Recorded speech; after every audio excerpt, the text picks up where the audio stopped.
Welcome. Is that how I should start it? No. Hello. I'm not Mrs. Doubtfire. Welcome. Yeah, that's the best intro I've got. My name's James. I'm a second-year Goldsmiths University student, and I study fine art and history of art.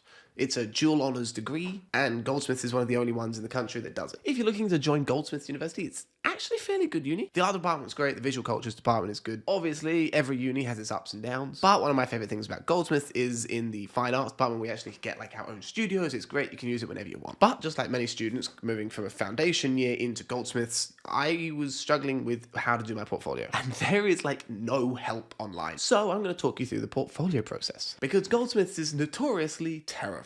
The first thing you should know about Goldsmiths University is you should be terrified about your portfolio. They really make a big emphasis and a big strong point about it is a scary process. It's become cold. I'm not built for this weather. Goldsmiths University has a very odd portfolio process thing. At the time I was applying for universities, I was living up in Lancashire, studying my foundation degree at Blackburn College. So I'm going to show you my portfolio that I used, and let's go. I'm hoping it's recording. Okie dokie donkey doodles. This is like the first page of my portfolio, and a couple of tips and tricks is one of the biggest things that I would always suggest if you're applying for any portfolio is to make sure that you have this little white border around your works.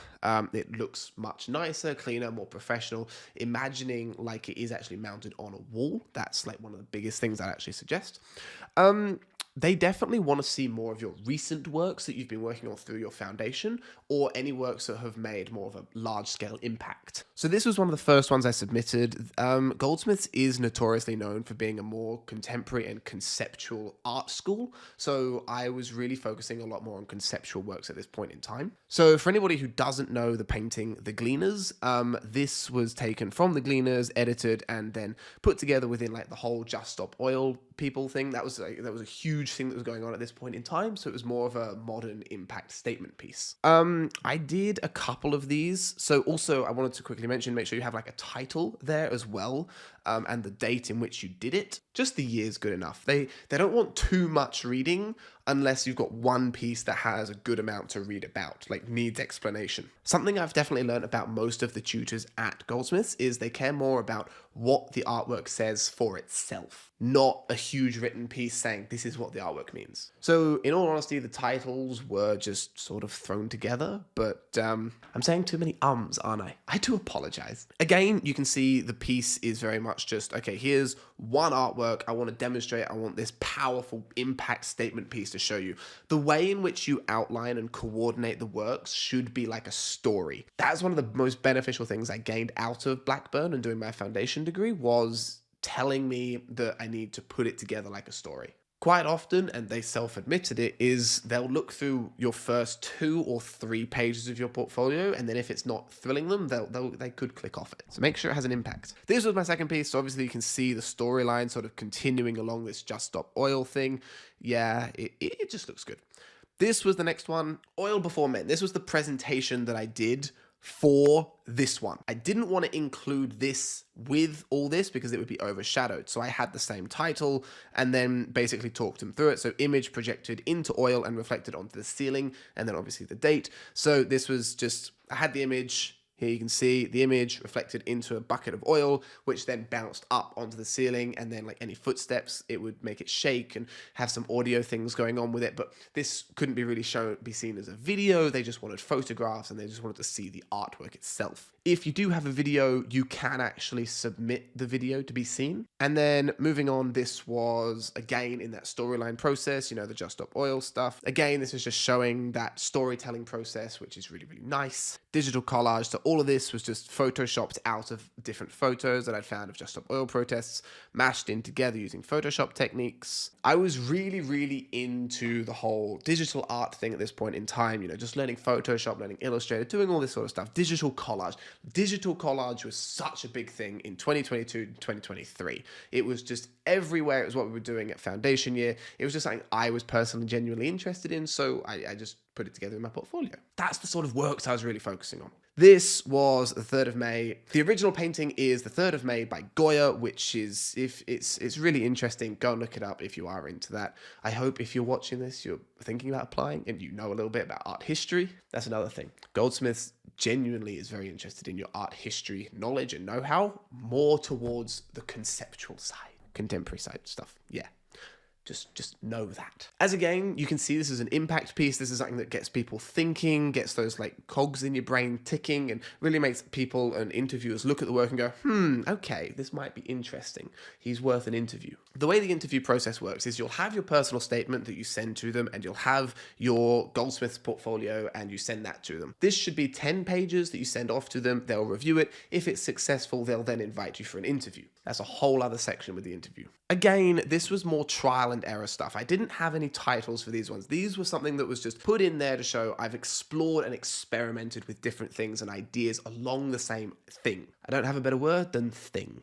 This was another one. This was called Oil on the Rig. You can see that I have taken the ideas that I've put into this and the other ones and implemented them into this. This one was incredibly successful for everything I did at that point in time. This was just beautifully picturesque.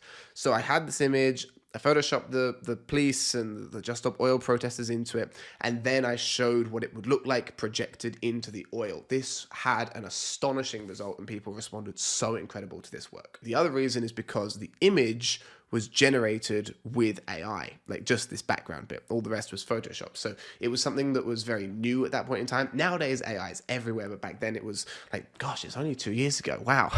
It was nowhere. Like, it has just first been released. ChatGPT wasn't really a thing, but generating the image with AI, people really wanted to talk to you about that. Then for my last 3, I really wanted to show some other works, some really experimental works that I'd done mostly before when I was actually at college, to show my thought process and my evolution. So the way it works is I didn't want to show things I'd done early on first. I wanted to show the things I'd done newest and then work my way down to some of the older works. This was a 3D printed intaglio etching that I did in 2021. And the project that we were doing at that time focused on cotton slavery and the history of cotton industries. Up in Lancashire, where I was living, it was a huge theme. It was a big thing at the time. So I decided to make this intaglio etching from 3D printing it. So I made the digital drawing, 3D printed it with a 3D printer, and I then on the next page I didn't show any of the results. Fascinating, I didn't show the results.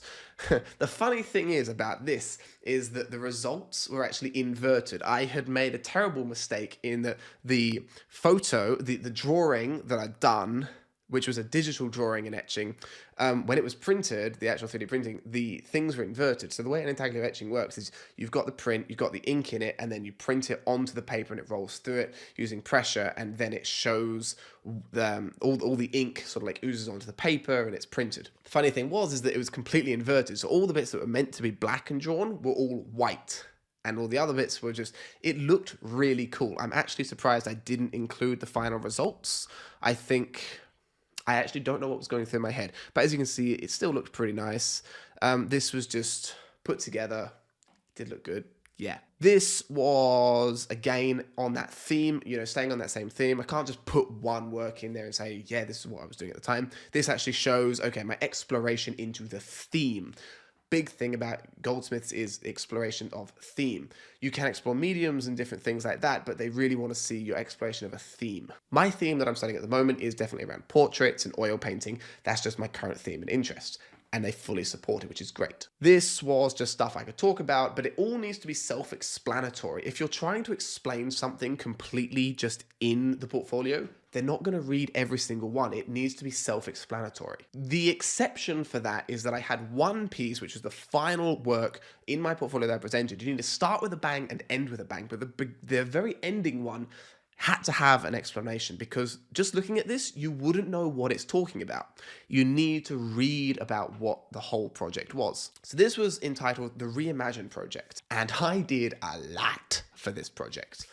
Essentially, I created 4 original oil paintings of A2 size scale, which is this big. Yes, as an art student, you will have many canvases lying around. The idea was then to destroy all of these original paintings through a tree shredder and use the remains in epoxy resin to create a new artwork entirely, showing that idea of recycling and upcycling. So you can see me destroying it, then I have the remains, then I actually mounted the epoxy resin sculpture bit into a tree stump and surrounded it with dirt and stuff, which It was really cool. At the exhibition of the college work, I actually got to meet the mayor. He liked the work, etc., etc. My problem with doing this project that I found in the time was that it was too big a scale to be presented for a college project. This sort of work and size and scale of an artwork needed a little bit more. I was a little bit way too ambitious back then for, I need to be doing this, I need to be doing that, which was a good thing. And Goldsmith clearly saw that I was ambitious about what I was doing. I also built a website around it, and I wrote a book that was sold on Blackwell's, Barnes & Noble, Amazon, blah, blah, blah, blah, blah, blah, blah, whatever. The piece also lit up, which basically it just looked cool on the portfolio. This was probably the one I struggled most to present because, again, it was just such a large project. A lot of things I didn't actually mention or show in the portfolio bit was that they were sold as NFTs. The originals were digitized and then sold as NFTs for auction, and the profits were donated, which is explained in the thing, but is not seen in the pictures. That's where you need to get across, okay, what needs explanation and what can just be presented in photographs. My microphone is not collaborating with me today at all. It's falling off its hook. So that's my portfolio that I submitted to Goldsmiths. It's 10 pages, they review it, and then you're invited for an interview. When you are invited for the interview, it is a very daunting process. Now, I've heard very different things from different people, but I'm going to tell you my experience with it. It was terrifying. It was a lot of fun, though. Once I left the interview, I had the worst migraine ever imaginable. So as I mentioned, I was living up in Lancashire at this point in time. I was invited for an interview, an in-person interview. I was very surprised by this, as I thought the interview would be online over Teams.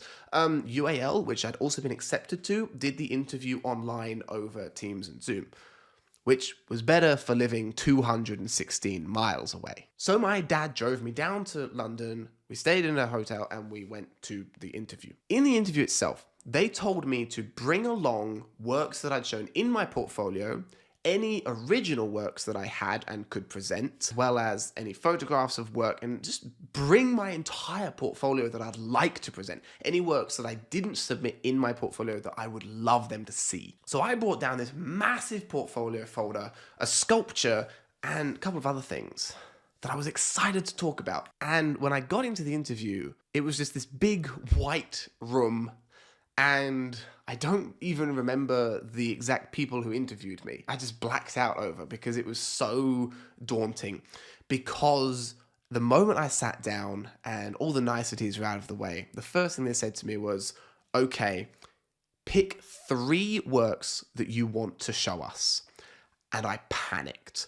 Internally, my heart rate was going through the roof. Like, I thought I was going to break a rib. That was the moment my brain shut down and went into panic mode of, I've got all this stuff, I need them to see everything I've done in order for them to even consider me.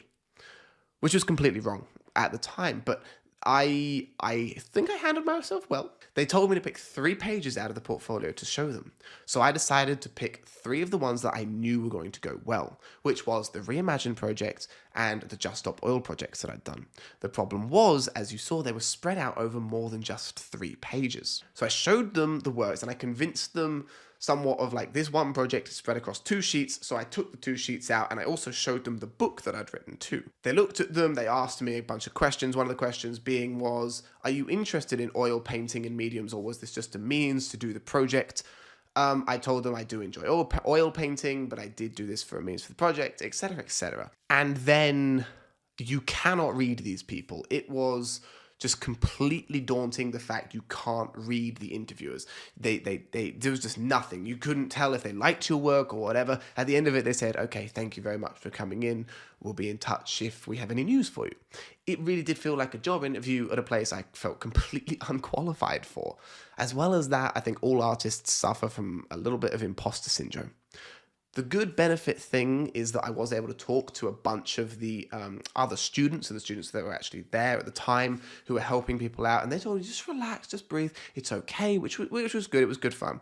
Got to know a bunch of people. Then I left so stressed out. I thought I didn't get in. I was panicking, whatever. I think they do that on purpose, but don't tell them I said that. After that, later on, I finally heard that I'd got in. absolutely ecstatic, over the moon, and I've been genuinely enjoying my time at Goldsmiths Uni so far. Okay, so that's that for my portfolio of review thing. I hope that helped if you are thinking about applying, just in general, just some tips and bits, and I hope that has shown a little bit of the idea of what your portfolio should look like if you are looking to get into Goldsmiths.